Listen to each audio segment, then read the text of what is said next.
അമേരിക്കയിൽ സർക്കാർ സേവനങ്ങളുടെ ഭാഗിക അടച്ചുപൂട്ടൽ അടുത്തയാഴ്ചയിലേക്ക് നീളാൻ സാധ്യത. സർക്കാർ ജീവനക്കാരുടെ കൂട്ടപ്പിരിച്ചുവിടൽ ഇന്ന് ആരംഭിക്കുമെന്ന് ട്രംപ് ഭരണകൂടം അറിയിച്ചു. ഹ്രസ്വകാല ധനവിനിയോഗ ബിൽ ഇന്ന് വീണ്ടും സെനറ്റിൽ അവതരിപ്പിക്കും. പാഴ്മരങ്ങൾ വെട്ടാൻ ലഭിക്കുന്ന സുവർണാവസരമാണ് ഷട്ട്ഡൌൺ കാലമെന്ന് ഡൊണാൾഡ് ട്രംപ് പറഞ്ഞു. ഹ്രസ്വകാല ധനവിനിയോഗ ബിൽ ഇന്ന് US സെനറ്റിൽ വീണ്ടും അവതരിപ്പിക്കപ്പെടുമ്പോൾ ഡെമോക്രാറ്റുകൾ ബില്ലിനെ പിന്തുണയ്ക്കില്ലെന്നാണ് റിപ്പോർട്ടുകൾ. ബിൽ പാസ്സാകാതെ വന്നാൽ സർക്കാർ സേവനങ്ങളുടെ ഭാഗിക അടച്ചുപൂട്ടൽ നീളും.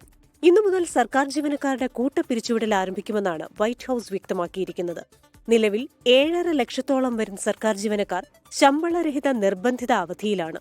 ഇപ്പോഴത്തെ അടച്ചുപൂട്ടലിനെ അവസരമായി കണക്കാക്കി നികുതിപ്പണം പാഴാക്കുന്ന ഏജൻസികളെ ലക്ഷ്യമിടുമെന്ന് ട്രംപ് വ്യക്തമാക്കിയിരുന്നു. അതിനിടെ ധനവിനിയോഗ ബിൽ പാസ്സായില്ലെങ്കിൽ താഴ്ന്ന വരുമാനക്കാർക്കുള്ള ഭക്ഷ്യസഹായ പദ്ധതിയായ WICക്കുള്ള ധനസഹായം തീർന്നുപോകുമെന്ന് റിപ്പോർട്ടുകളുണ്ട്.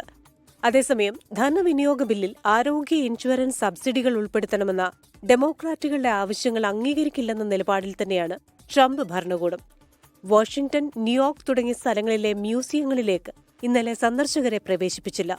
ജീവനക്കാർ കുറവായതിനാൽ ദേശീയ ഉദ്യാനങ്ങളിലേക്ക് പ്രവേശിക്കുന്നത് സന്ദർശകരുടെ ജീവന് ഭീഷണിയാണെന്നും അറിയിപ്പ് നൽകിയിട്ടുണ്ട്. International desk 24. ലോകത്തെവിടെയായാലും ഏത് സമയത്തും 24 വാർത്തകളും ഓഗ്മെന്റഡ് റിയാലിറ്റി പാക്കേജുകളും എക്സ്പ്ലെയിനറുകളും വിശദമായി കാണാൻ ഞങ്ങളുടെ യൂട്യൂബ് ചാനൽ നിങ്ങൾക്ക് സബ്സ്ക്രൈബ് ചെയ്യാം.